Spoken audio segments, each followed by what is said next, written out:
3000년 전에 기록된 한 권의 책이 있습니다. 그 책은 특정 동물의 고기를 먹지 말라고 명령했습니다. 돼지를 먹지 말라 했고, 비늘 없는 물고기를 먹지 말라 했으며, 독수리와 까마귀를 먹지 말라 했습니다. 피를 먹지 말라 했고, 스스로 죽은 짐승을 먹지 말라 했습니다. 수천 년 동안 사람들은 이 금지 명령을 단순한 종교의식이나 미신으로 치부했습니다. 과학이 발전하면 이런 원시적 규율은 사라질 거라고 생각했습니다. 그런데 놀라운 일이 벌어졌습니다. 2000년이 지나고 3000년이 지난 뒤에야 현대과학이 하나씩 그 이유를 밝혀내기 시작한 것입니다. 기생충학자들이 돼지고기 속에 숨은 위험을 발견했을 때 레위기는 이미 그것을 알고 있었습니다. 해양생물학자들이 비늘 없는 저서생물의 중금속 농축을 경고했을 때 레위기는 이미 그것을 금지하고 있었습니다.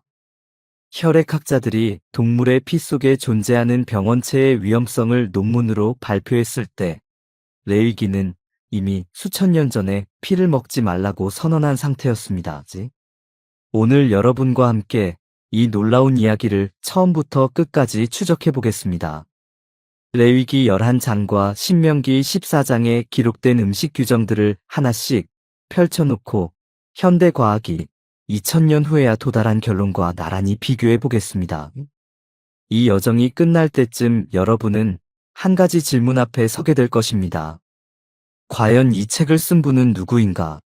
레위기를 이해하려면 먼저 이 책이 기록된 맥락을 알아야 합니다. 이스라엘 백성은 430년간 이집트에서 종살이를 했습니다. 이집트는 당시 세계 최고의 문명국이었지만 위생관념은 지극히 원시적이었습니다. 파피루스 문서들을 보면 이집트인들은 악어 배설물을 피임약으로 사용했고 죽은 쥐를 갈아서 치통치료제로 썼습니다. 이런 환경에서 수백 년을 살아온 이스라엘 백성에게 하나님은 광야에서 완전히 새로운 생활 규범을 주셨습니다. 그것이 바로 레위기입니다. 레위기 11장의 서두를 보면 하나님이 모세와 아론에게 말씀하셔서 이스라엘 자손에게 이르라고 하십니다. 땅 위에 있는 모든 짐승 중에서 너희가 먹을 만한 생물은 이것이라. 이렇게 시작하면서 먹어도 되는 동물과 먹어서는 안 되는 동물의 목록을 매우 구체적으로 제시합니다. 흥미로운 것은 이 분류 기준이 단순히 깨끗하다, 더럽다는 종교적 언어로 표현되어 있지만 그 기준 자체가 놀라울 정도로 과학적이라는 점입니다. 먼저 육지동물부터 살펴보겠습니다. 레위기 11장 3절에서 하나님은 분명하게 말씀하십니다. 짐승 중에 굽이 갈라져 쪽발이 되고 새김질하는 것은 너희가 먹을지니라. 이 두 가지 조건을 모두 충족해야 합니다. 굽이 갈라져 있을 것, 그리고 새김질 즉 되새김질을 할 것. 소가 여기에 해당합니다. 소는 굽이 갈라져 있고 되새김질을 합니다. 양과 염소도 마찬가지입니다. 사슴도 이 조건을 충족합니다. 이 동물들은 모두 초식동물이고 반추동물입니다. 풀을 먹고 4개의 위를 거치면서 음식물을 철저하게 분해하고 소화합니다. 이 과정에서 식물에 포함된 독소나 유해, 물질이 상당 부분 제거됩니다. 반면에 하나님이 금지하신 동물들의 목록을 보면 매우 의미심장합니다. 레위기 11장 4절부터 7절까지 4가지 동물이 구체적으로 언급됩니다. 약대 즉 낙타는 새김질은 하되 굽이 갈라지지 않았으므로 부정하고 사반 즉 바위너구리는 새김질은 하되 굽이 갈라지지 않았으므로 부정하고 토끼도 새김질은 하되 굽이 갈라지지 않았으므로 부정하다고 했습니다. 그리고 마지막으로 돼지는 굽이 갈라져 쪽발이로 돼 새김질을 하지 않으므로 부정하다고 선언합니다. 이 4동물 중에서 특히 돼지에 주목해야 합니다. 돼지는 겉으로 보기에 굽이 갈라져 있어서 깨끗한 동물처럼 보이지만 되새김질을 하지 않습니다. 성경은 이 점을 정확하게 짚어낸 것입니다.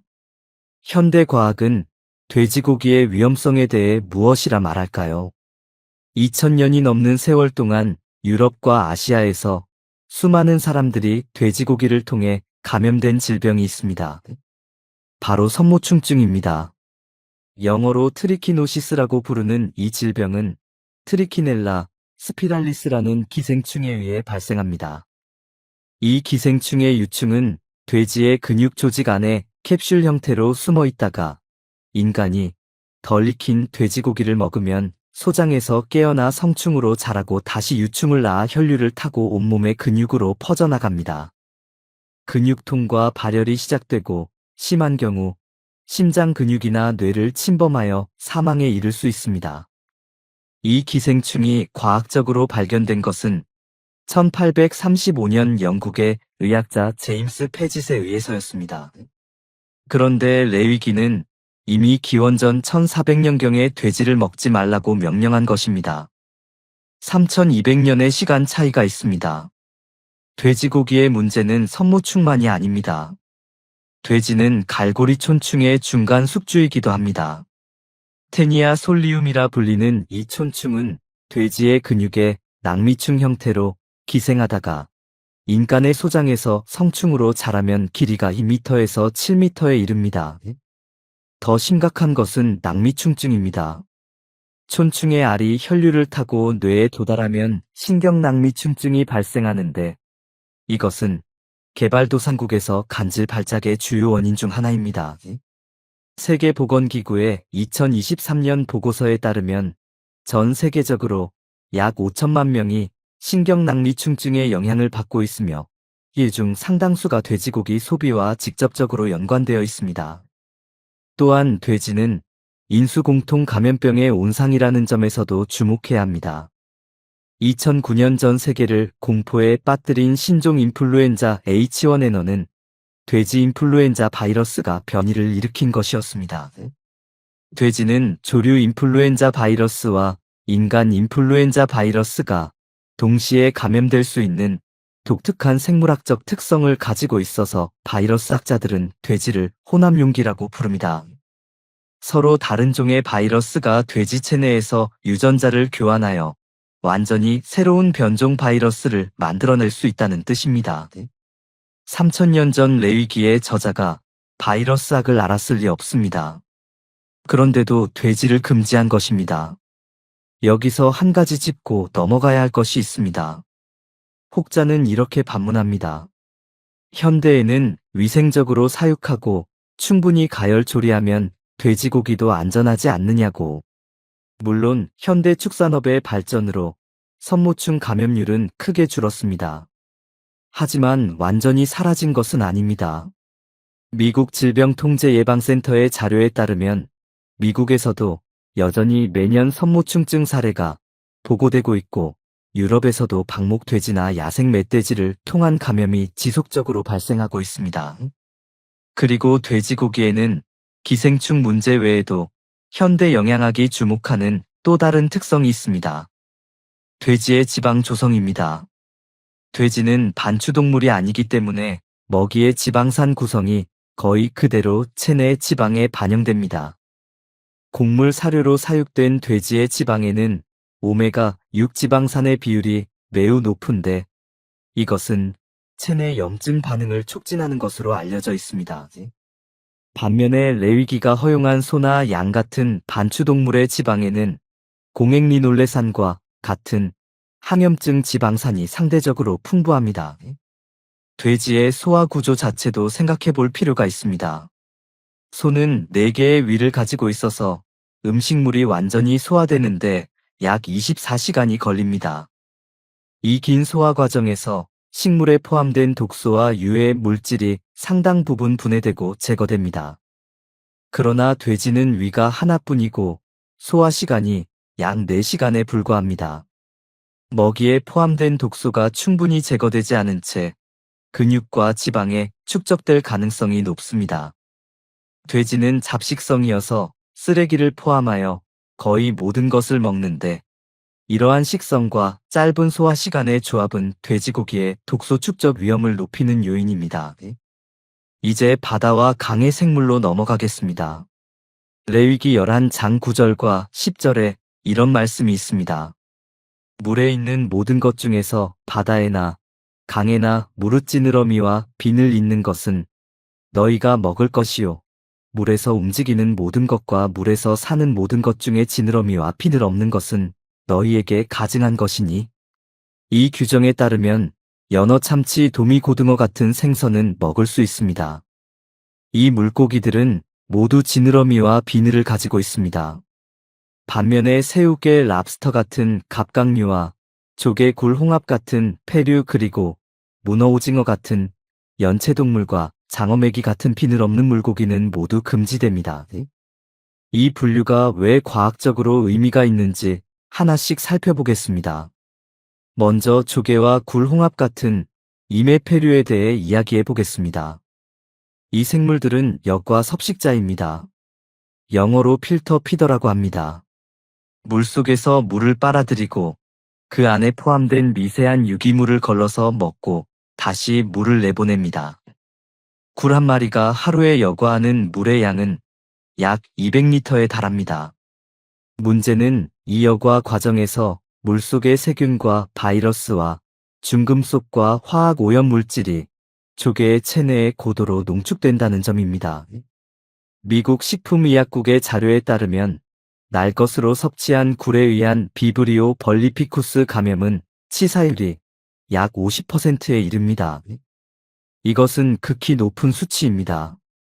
비브리오 벌리피쿠스는 바닷물에 자연적으로 존재하는 세균인데 굴이 물을 여과하는 과정에서 체내에 수백 배에서 수천 배로 농축됩니다. 건강한 사람은 감염되어도 가벼운 위장 증상으로 끝날 수 있지만 간 질환이 있거나 면역력이 저하된 사람에게는 폐혈증으로 진행되어 생명을 위협합니다. 그뿐만이 아닙니다. 조개류는 마비성 폐류 독소 즉 삭시톡신을 축적할 수 있습니다. 이것은 적조 현상을 일으키는 와편모조류가 생성하는 신경 독소인데 조개가 이 조류를 여과 섭식하면서 체내에 축적합니다. 삭시톡신은 열에 안정적이어서 끓이거나 구워도 파괴되지 않습니다. 조리를 해도 안전하지 않다는 뜻입니다. 소량만 섭취해도 입술과 혀의 저림 증상이 나타나고 심한 경우 호흡 근육이 마비되어 사망에 이를 수 있습니다. 이 독소의 존재가 과학적으로 규명된 것은 20세기에 들어와서입니다. 그런데 레위기는 이미 비늘 없는 수중 생물을 가증하다고 선언한 것입니다.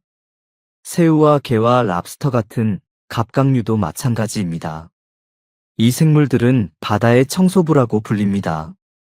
해저에 가라앉은 죽은 생물의 사체와 부패한 유기물을 먹고 삽니다.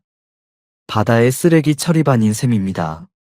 이런 식성 때문에 갑각류의 체내에는 중금속과 환경오염 물질이 농축되기 쉽습니다. 특히 카드뮴이 문제입니다. 게의 간췌장 즉 우리가 게장을 담글 때 가장 맛있다고 여기는 노란 부분에는 카드뮴이 고도로 농축되어 있습니다.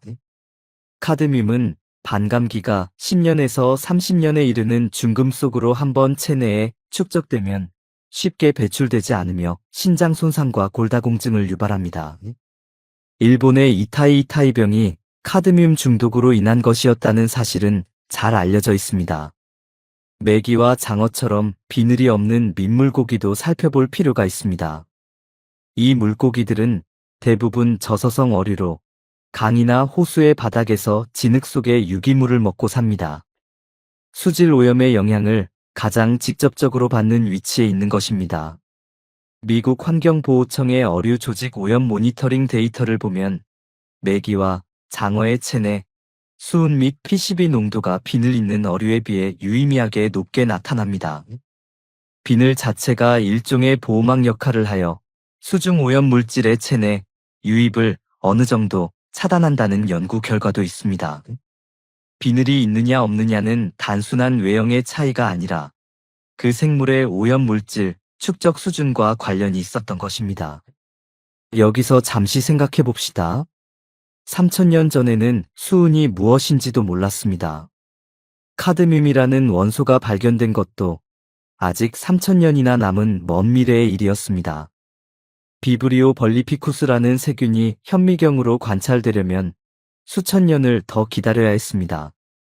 그런데 레위기는 이미 비늘과 지느러미라는 놀라울 정도로 단순하고 누구나 육안으로 확인할 수 있는 기준 하나로 안전한 수산물과 위험한 수산물을 정확하게 구분해 놓은 것입니다.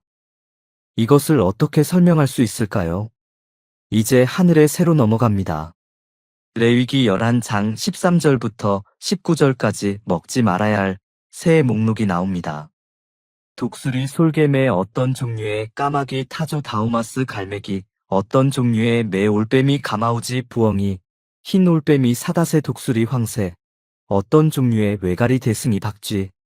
이 목록을 주의 깊게 살펴보면 한 가지 공통점이 보입니다. 금지된 새들은 거의 모두 육식성이거나 잡식성입니다. 맹금류이거나 시체를 먹는 새이거나 물고기를 잡아먹는 새입니다. 반면에 레위기가 허용한 새들은 구체적으로 나열되어 있지 않지만 전통적으로 비둘기, 메추라기, 닭처럼 주로 곡물과 씨앗을 먹는 초식성 또는 곡식 먹는 새들로 이해되어 왔습니다. 이 분류의 과학적 의미는 무엇일까요? 생태학에는 생물 농축이라는 개념이 있습니다. 영어로 바이오매그니피케이션이라고 합니다. 먹이 사슬의 단계가 올라갈수록 체내에 축적되는 독소의 농도가 기하급수적으로 높아지는 현상입니다. 풀을 먹는 메뚜기의 체내 독소 농도가 1이라면 메뚜기를 먹는 개구리는 10이 되고 개구리를 먹는 뱀은 100이 되고 뱀을 먹는 독수리는 1000이 되는 것입니다. 먹이 사슬의 최상위에 있는 맹금류와 시체를 먹는 새들은 그 아래 단계의 모든 동물이 축적한 독소를 고스란히 물려받습니다. 수은과 납과 카드뮴 같은 중금속이 대표적이고 다이옥신이나 PCB 같은 잔류성 유기 오염 물질도 마찬가지입니다. 미국 조류학회의 연구에 따르면 대머리 독수리의 체내 수은 농도는 곡물을 먹는 새의 수십 배에서 수백 배에 이릅니다. 또한 시체를 먹는 새 즉 스캐빈저는 부패한 고기를 섭취하기 때문에 보툴리눔 독소와 탄저균 등 치명적인 병원체에 노출됩니다. 독수리가 부패한 사체를 먹고도 살아남을 수 있는 것은 독수리의 위산이 산도가 0에 가까울 정도로 강력하여 대부분의 세균을 죽일 수 있기 때문입니다. 그러나 독수리의 체내 조직에는 이러한 병원체의 흔적이 여전히 남아있을 수 있고 인간이 이 고기를 먹으면 인간의 위산으로는 처리할 수 없는 독소에 노출될 수 있습니다. 흥미로운 것은 박쥐가 이 목록에 포함되어 있다는 점입니다. 현대 분류학에서 박쥐는 포유류이지 새가 아닙니다. 그러나 레위기의 분류는 현대 생물학의 분류 체계를 따른 것이 아니라 날개가 있고 하늘을 나는 것이라는 실용적 기준으로 묶은 것입니다. 그리고 이 분류는 결과적으로 정확했습니다. 박쥐는 에볼라 바이러스, 니파 바이러스, 마버그 바이러스, 사스 코로나 바이러스, 메르스 코로나 바이러스 등 인류를 위협해온 수많은 치명적 바이러스의 자연 숙주입니다. 2019년 말에 시작되어 전 세계를 뒤흔든 코로나 바이러스 감염증의 기원으로도 박쥐가 유력하게 지목되었습니다. 박쥐의 면역 체계는 매우 독특하여 치명적인 바이러스를 보유하면서도 자신은 발병하지 않는 특성이 있습니다. 말하자면 바이러스의 은밀한 운반자인 셈입니다. 레위기가 박쥐를 금지 목록에 올린 것은 현대 바이러스학의 관점에서 보면 경이로운 성견지명입니다. 자, 이제 레위기의 음식 규정 중에서 아마도 가장 광범위한 과학적 함의를 가진 규정으로 넘어가겠습니다. 바로 피에 관한 금지 명령입니다. 레위기 17장 14절에 이런 말씀이 있습니다. 모든 생물의 생명은 그 피가 생물의 생명과 일체인즉 내가 이스라엘 자손에게 이르기를 너희는 어떤 육체의 피든지 먹지 말라 하였나니 모든 육체의 생명은 그 피인즉 무릇 피를 먹는 자는 끊어지리라. 그리고 레위기 7장 26절에서도 너희는 어디서든지 새의 피든지 짐승의 피든지 먹지 말 것이며라고 거듭 강조합니다. 이 피에 대한 금지는 구약 성경 전체를 관통하는 가장 일관되고 강력한 식품 금지 중 하나입니다. 노아에게 처음 고기를 먹도록 허용하신 창세기 9장 4절에서도 그 생명되는 피째 먹지 말 것이니라라고 단서를 붙이셨습니다. 피를 왜 먹으면 안 되는가? 현대의학의 관점에서 동물의 피는 병원체의 보고입니다. 혈액은 동물 체내의 모든 기관을 순환하기 때문에 그 동물이 감염된 거의 모든 병원균이 혈액 속에 존재할 수 있습니다. 탄저균, 브루셀라균, 렙토스피라균, 큐열의 원인균인 콕시엘라, 버네티이, 에볼라, 바이러스 등 수많은 인수공통 감염병의 병원체가 동물의 혈액을 통해 인간에게 전파될 수 있습니다. 아프리카 일부 지역에서 에볼라가 발생할 때마다 야생동물의 피를 섭취하는 문화적 관행이 감염 확산의 주요 경로로 지목되는 것은 이런 이유입니다. 또한 동물의 혈액에는 요산과 크레아틴인 같은 대사 노폐물이 다량 포함되어 있습니다. 요산은 통풍의 직접적인 원인 물질이고 과량의 요산은 신장에 부담을 줍니다. 동물의 혈액을 음식으로 섭취하면 이미 처리되어야 할 노폐물을 다시 체내에 유입시키는 셈이 됩니다. 이런 관점에서 보면 모든 생물의 생명은 그 피에 있다는 레위기의 선언은 단순한 종교적 은유가 아니라 혈액이 생명체의 모든 정보와 물질을 운반하는 매체라는 생물학적 사실을 정확하게 반영하고 있습니다. 혈액순환의 원리가 윌리엄 하비에 의해 과학적으로 증명된 것은 1628년이니 레위기보다 3000년이나 뒤의 일입니다. 여기서 하나 더 주목할 것이 있습니다. 레위기 17장 15절에서는 스스로 죽은 것이나 짐승에게 찢긴 것을 먹는 자는 부정하다고 말합니다. 자연사한 동물의 고기를 먹지 말라는 것입니다. 이건 역시 놀라운 규정입니다. 동물이 자연사했다는 것은 질병으로 죽었을 가능성이 높다는 뜻입니다. 질병으로 죽은 동물의 고기에는 그 질병을 유발한 병원체가 가득합니다. 또한 동물이 죽으면 도살 후 방열 처리가 이루어지지 않기 때문에 혈액이 고기 안에 그대로 남아있고 이것은 세균 증식의 완벽한 배지가 됩니다. 야생에서 짐승에게 찢긴 동물도 마찬가지입니다. 포식자의 타액을 통해 각종 세균이 이미 고기에 침투한 상태이고 방열이 되지 않았으며 사체가 발견될 때까지의 시간 동안 부패가 진행됩니다. 냉장 기술이 없던 시대에 이런 고기를 먹는 것은 식중독과 감염병의 위험을 극적으로 높이는 행위였을 것입니다. 레위기의 도살 규정도 함께 살펴볼 필요가 있습니다. 유대 전통에서 코셔, 도축 즉 쇠이타는 매우 정교한 과정입니다. 극도로 날카로운 칼로 동물의 경동맥과 경정맥과 기도와 식도를 단 한 번의 동작으로 절단합니다. 이 방법의 핵심은 최대한 빠르고 완전한 방열입니다. 동물의 심장이 아직 뛰고 있는 동안 혈액이 배출되므로 근육 조직에 남아있는 혈액의 양이 최소화됩니다. 그리고 도축 후에도 고기를 소금에 절여 남은 혈액을 추가로 제거하는 과정이 있습니다. 이 모든 과정은 피를 먹지 말라는 레위기의 명령을 철저히 지키기 위한 것인데 결과적으로 고기의 세균 오염을 크게 줄이는 효과가 있습니다. 혈액은 세균이 자라기에 이상적인 환경이므로 고기에서 혈액을 최대한 제거하면 부패 속도가 느려지고 식품 안전성이 높아집니다. 이제 레위기가 금지한 또 다른 중요한 범주에 대해 이야기해 보겠습니다.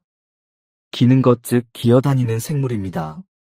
레위기 11장 29절부터 31절을 보면 땅에 기는 것 중에 너희에게 부정한 것은 이것이니 쥐와 쥐 종류와 도마뱀과 큰 도마뱀과 도마뱀 부치와 사막 도마뱀과 카멜레온이라. 기는 것 중에 이것들은 너희에게 부정하니라고 합니다. 쥐는 인류 역사상 가장 치명적인 전염병의 매개체였습니다. 14세기에 유럽 인구의 약 3분의 1을 죽인 흑사병은 쥐에 기생하는 벼룩을 통해 전파된 예르시니아 페스티스균에 의한 것이었습니다. 한타바이러스 폐증후군은 들쥐의 배설물을 통해 감염되고 렙토스피라증은 쥐의 소변으로 오염된 물을 통해 전파됩니다. 쥐는 살모넬라균과 리스테리아균의 주요 보균자이기도 합니다. 유럽 전역에서 수천만 명이 죽어나가던 그 흑사병의 원인이 쥐에 있다는 것을 인류가 과학적으로 밝혀낸 것은 1894년 알렉산드르 예르생에 의해서였습니다. 레위기는 이미 그보다 3000년 전에 쥐를 부정하다고 선언한 것입니다. 파충류도 마찬가지입니다. 도마뱀 종류를 금지한 것도 의미가 있습니다. 파충류는 살모넬라균의 주요 보균 동물입니다. 미국 질병통제예방센터에 따르면 파충류와 관련된 살모넬라 감염은 매년 수만 건에 이르며 특히 어린이와 면역 저하자에게 심각한 위험이 됩니다. 파충류의 체내에 살모넬라균이 자연적으로 서식하기 때문에 파충류의 고기나 체액에 접촉하는 것만으로도 감염이 가능합니다. 레위기 11장 뒷부분에는 매우 독특한 규정이 하나 더 있습니다. 32절부터 38절을 보면 부정한 동물의 사체가 어떤 물건 위에 떨어지면 그 물건도 부정해진다고 말합니다. 나무 그릇이든 옷이든 가죽이든 자루든 물에 넣어 빨아야 하고 저녁까지 부정하다고 했습니다. 그리고 질그릇 안에 부정한 것이 들어가면 그 그릇을 깨뜨리라고 명령합니다. 이것은 사실상 오염 제거와 감염 통제에 관한 규정입니다. 3000년 전에 접촉 감염의 개념을 규정하고 오염된 물건의 세척 또는 폐기를 명령한 것입니다. 나무 그릇과 옷과 가죽은 물로 씻을 수 있으니 세척하라고 하고 다공질이어서 세척으로 오염 물질을 완전히 제거할 수 없는 질그릇은 아예 깨뜨려 버리라고 한 것입니다. 이것은 현대 식품위생학의 원리와 정확히 일치합니다. 다공질 용기는 세균이 미세한 구멍 속에 숨어서 일반적인 세척으로 완전히 제거되지 않기 때문에 오늘날에도 식품위생 기준에서는 오염된 다공질 용기의 재사용을 금지합니다. 더 놀라운 것은 레위기 13장과 14장에 나오는 전염병 관리 규정입니다. 엄밀히 말하면 음식 규정이 아니라 위생 규정이지만 레위기의 과학적 성견지명을 보여주는 대표적인 사례이므로 잠시 언급하겠습니다. 피부에 전염성 질환이 의심되는 증상이 나타나면 제사장에게 보이고 제사장이 검사한 후 격리 여부를 결정합니다. 7일간 격리한 후 다시 검사하고 증상이 지속되면 다시 7일간 격리합니다. 이것은 잠복기를 고려한 격리와 경과, 관찰 그리고 재검사라는 현대 감염병 관리의 기본 프로토콜과 동일한 구조입니다. 감염자의 옷을 빨거나 태우고 감염된 집의 벽을 긁어내거나 심한 경우 집을 허는 것까지 규정하고 있습니다. 인류가 감염병의 원인이 세균이라는 것을 알게 된 것은 1800년대 후반 루이 파스테르와 로베르트 코흐에 의해서였습니다. 격리 검역의 개념이 유럽에서 제도화된 것은 14세기 흑사병 이후입니다. 그런데 레위기는 이미 기원전에 이 모든 원칙을 체계적으로 제시한 것입니다. 다시 음식으로 돌아오겠습니다. 레위기의 음식 규정이 가진 또 하나의 놀라운 측면은 바로 지방에 관한 규정입니다. 레위기 7장 23절에 소나 양이나 염소의 기름을 먹지 말라고 되어 있고 24절에서는 스스로 죽은 것의 기름과 짐승에게 찢긴 것의 기름은 다른 데는 쓸 수 있으나 먹지는 말라고 합니다. 여기서 기름이라고 번역된 히브리어 헬레브는 내장 기름 즉 내장을 둘러싸고 있는 지방 특히 콩팥과 간 주위의 지방을 가리킵니다. 오늘날 우리가 내장 지방이라고 부르는 것과 매우 유사합니다. 현대의학에서 내장 지방은 건강에 가장 위험한 적 중 하나로 꼽힙니다. 내장 지방은 단순한 에너지 저장소가 아니라 그 자체가 활발한 내분비 기관처럼 작동하여 염증성 사이토카인을 분비합니다. 인터루킨 6과 종양괴사인자 알파 같은 물질이 만성적으로 분비되면 전신의 만성 염증 상태가 유발되고 이것은 심혈관 질환과 제2형 당뇨병과 특정 암의 위험을 크게 높입니다. 하버드 대학교 공중보건대학원의 연구에 따르면 내장 지방은 피하 지방보다 심혈관 질환 위험을 약 2배 높이는 것으로 나타났습니다. 레위기가 금지한 헬레브 즉 내장 기름은 바로 이 내장 지방에 해당하는 것이고 이것을 먹지 말라고 한 것은 현대 영양학의 관점에서 볼 때 매우 합리적인 규정이었습니다. 그리고 동물의 내장 지방은 포화 지방산의 비율이 특히 높습니다. 근육 부위의 지방에 비해 팔미트산과 스테아르산 같은 포화 지방산의 함량이 높고 이것은 혈중 LDL 콜레스테롤 즉 나쁜 콜레스테롤을 높이는 것으로 잘 알려져 있습니다. 레위기의 저자가 포화 지방산이 무엇인지 LDL 콜레스테롤이 무엇인지 알았을 리 없습니다. 그러나 내장 기름을 먹지 말라는 명령은 결과적으로 현대의학이 심혈관 질환 예방을 위해 권장하는 내용과 놀라울 정도로 일치합니다. 지금까지 우리는 레위기의 음식 규정들을 하나씩 살펴보면서 현대 과학이 뒤늦게 밝혀낸 사실들과 비교해 보았습니다. 이제 이 규정들의 큰 그림을 조감해 보겠습니다.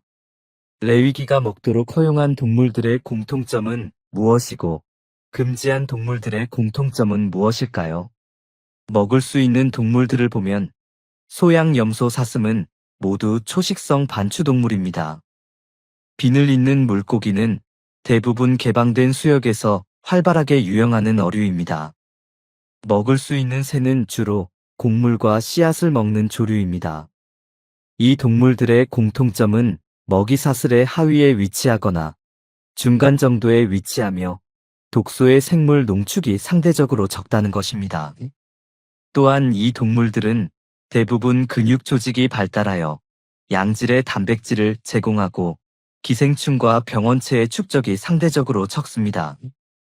반면에 금지된 동물들을 보면 돼지는 잡식성이고 색임질을 하지 않으며 기생충의 위험이 높습니다. 비늘 없는 수중생물은 역과 섭식자이거나 저서성 생물로 오염물질이 농축됩니다. 금지된 새는 육식성이거나 시체를 먹는 종으로 먹이사슬 상위에 독소 농축 위험이 있습니다. 기는 것들은 질병 매개체이거나 병원균의 보균자입니다. 자연사한 동물은 질병으로 죽었을 가능성이 높고 방열이 되지 않았습니다. 피와 내장 지방은 병원체와 노폐물과 과도한 포화지방의 집합체입니다. 이 패턴을 보면 레위기의 음식 규정은 하나의 일관된 원리로 관통되고 있음을 알 수 있습니다. 독소와 병원체와 기생충의 축적이 적은 동물은 먹어도 된다. 독소와 병원체와 기생충의 위험이 높은 동물은 먹지 말라. 이것이 핵심입니다. 그리고 이 분류는 현대식품안전과학과 환경독성학과 감염병학의 원리와 놀랍도록 정확하게 일치합니다. 여기서 한 가지 중요한 질문을 던져야 합니다. 이 규정들이 단순히 고대인들의 경험적 지혜의 축적이었을 가능성은 없을까요? 수백 년에 걸친 시행착오를 통해 어떤 동물을 먹으면 병에 걸리더라는 것을 경험적으로 알게 되었고 그것을 종교적 율법의 형태로 성문화한 것일 수 있지 않을까요? 이 가능성을 완전히 배제할 수는 없습니다. 그러나 몇 가지 점에서 이 설명만으로는 충분하지 않습니다. 첫째, 레위기의 음식 규정은 단편적인 경험칙의 나열이 아니라 체계적인 분류 시스템입니다. 육지 동물은 굽과 되새김질이라는 두 가지 기준으로, 바다 동물은 지느러미와 비늘이라는 두 가지 기준으로, 하늘의 동물은 식성에 따라 기는 것은 종류에 따라 일관된 분류 체계를 세우고 있습니다. 이것은 개별적 경험의 축적으로는 설명하기 어려운 수준의 체계성입니다. 둘째, 이 규정들은 이스라엘 백성이 가나안 땅에 정착하기 전 광야에서 주어진 것입니다. 광야 생활은 40년이었습니다. 40년의 경험으로 이 정도의 포괄적이고 정교한 식품 안전 체계를 만들어낸다는 것은 상상하기 어렵습니다. 특히 조개류의 마비성 폐류 독소나 젖어, 어류의 중금속 농축 같은 문제는 해안가에서 오랜 세월 살아본 경험이 있어야 축적될 수 있는 지식인데 광야의 유목민에게 이런 경험이 있었을 리 없습니다. 셋째, 주변 문명과의 비교가 중요합니다. 이집트는 이스라엘보다 훨씬 오랜 역사와 높은 문명 수준을 가지고 있었지만 이집트의 의학 문서인 에베르스 파피루스에는 악어 배설물과 파리 배설물을 약으로 사용하는 처방이 나옵니다. 메소포타미아의 의학 점토판에도 비위생적인 치료법이 다수 포함되어 있습니다. 고대 그리스의 히포크라테스 의학도 음식의 체계적 분류에 있어서는 레위기에 미치지 못합니다. 동시대의 어떤 문명도 레위기 수준의 식품 안전 체계를 가지고 있지 않았다는 사실은 이 규정이 단순한 경험의 산물이 아닐 수 있다는 것을 시사합니다. 이쯤에서 많은 분이 궁금해하실 질문이 있습니다. 그렇다면 신약 시대에 들어서면서 이 음식 규정이 폐지된 것은 어떻게 이해해야 하느냐는 것입니다.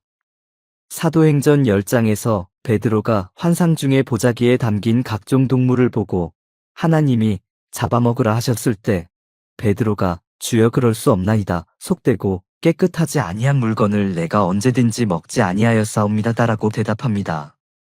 그때 하나님이 깨끗하게 하신 것을 네가 속되다 하지 말라고 말씀하신 대목입니다. 또 마가복음 7장에서 예수님이 입에 들어가는 것은 사람을 더럽게 할 수 없다고 말씀하신 것도 있습니다. 이 주제는 신학적으로 매우 깊은 논의가 필요한 부분이므로 오늘 이 자리에서 결론을 내리려는 것은 아닙니다. 다만 한 가지 관점을 나누고 싶습니다. 레위기의 음식 규정이 신약에서 의례적 구속력을 잃었다 하더라도 그 규정에 담긴 과학적 지혜까지 무효가 되는 것은 아닙니다. 만약 하나님이 이스라엘 백성의 건강을 보호하기 위해 이 규정을 주셨다면 그 보호의 원리는 시대가 바뀌어도 여전히 유효합니다.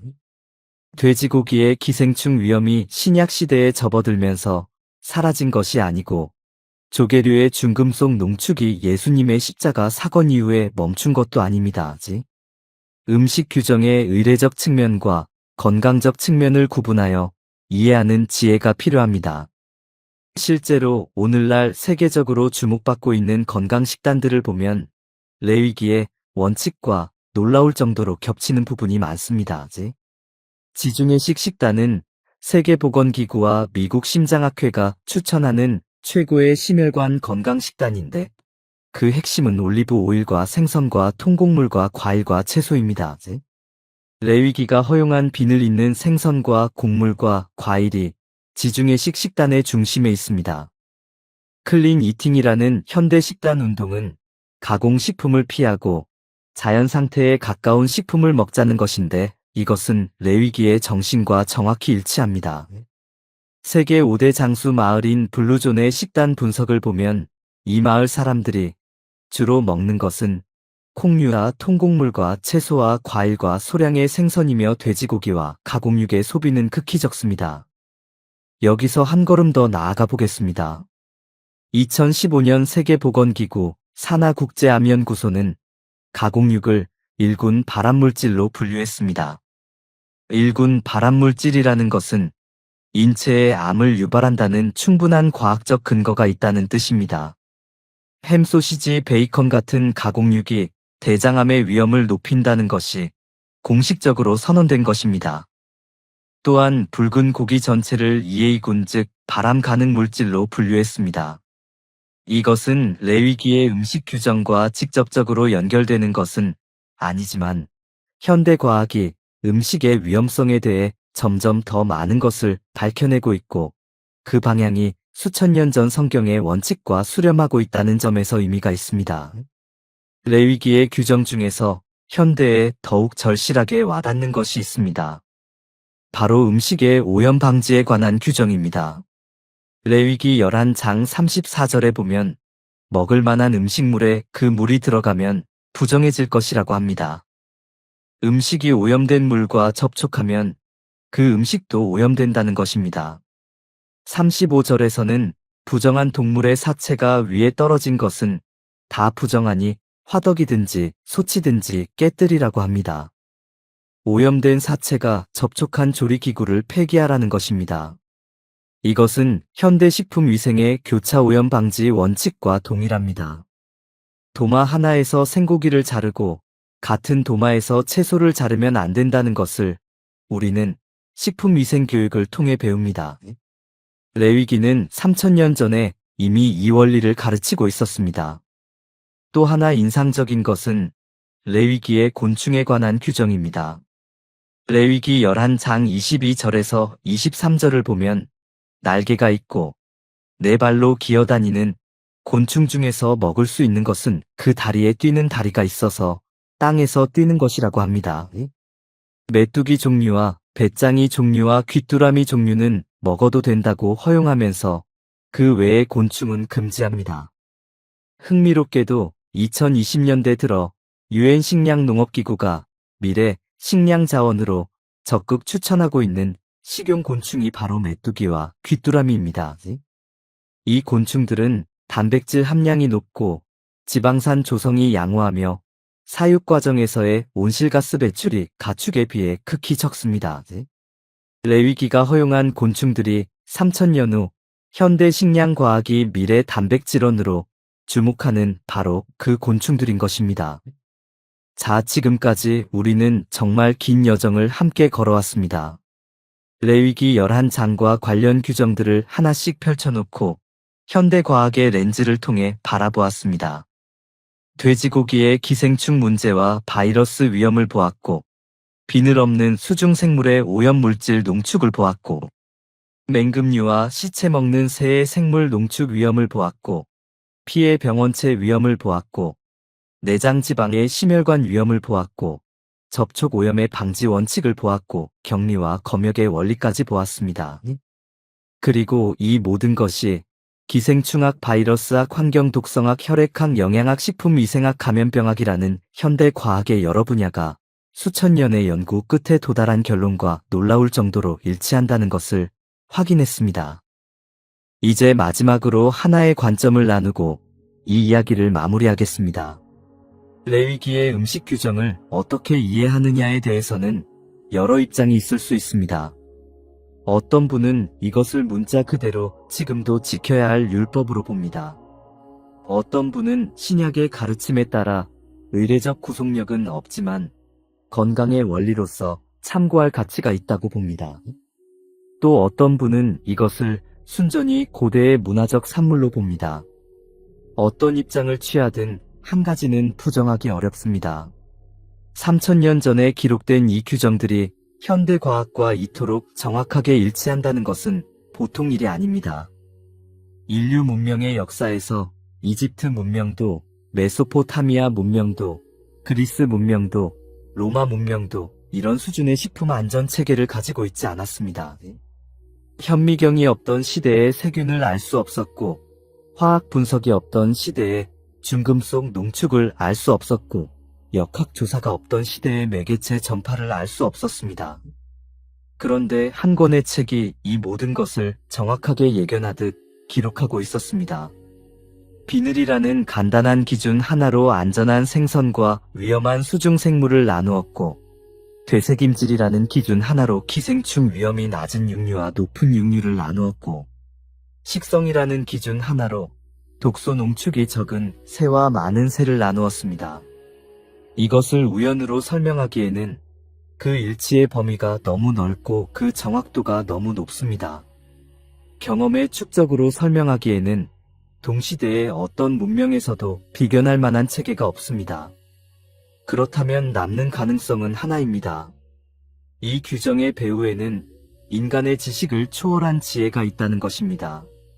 현대 과학이 300년에 걸쳐 수백만 명의 과학자와 수조 원의 연구비를 투입하여 겨우 도달한 결론을 이 책은 이미 알고 있었습니다. 시편 147편 5절에 이런 말씀이 있습니다. 우리 주는 위대하시며 그 능력이 풍부하시고 그 지혜가 무궁하시도다. 레위기의 음식 규정은 그 무궁한 지혜의 작은 한 조각일 뿐인지도 모릅니다. 우리가 현미경과 질량 분석기와 유전자 분석 장비를 가지고 겨우 이해하기 시작한 것을 그분은 처음부터 알고 계셨습니다. 그리고 그것을 당신의 백성이 이해할 수 있는 가장 단순하고 실용적인 형태로 깨끗한 것과 부정한 것이라는 언어로 전달하신 것입니다. 오늘 이 긴 이야기를 들어주신 여러분께 감사드립니다. 우리가 매일 식탁에서 마주하는 음식들 그 안에도 하나님의 지혜가 숨쉬고 있다는 것을 기억하시길 바랍니다. 3000년 전의 한 권의 책이 오늘도 여전히 우리에게 말씀하고 있습니다. 그 말씀에 귀를 기울일 때 우리의 몸도 마음도 더 건강해질 것이라 믿습니다. 다음 시간에 또 다른 성경의 놀라운 이야기로 찾아뵙겠습니다. 감사합니다.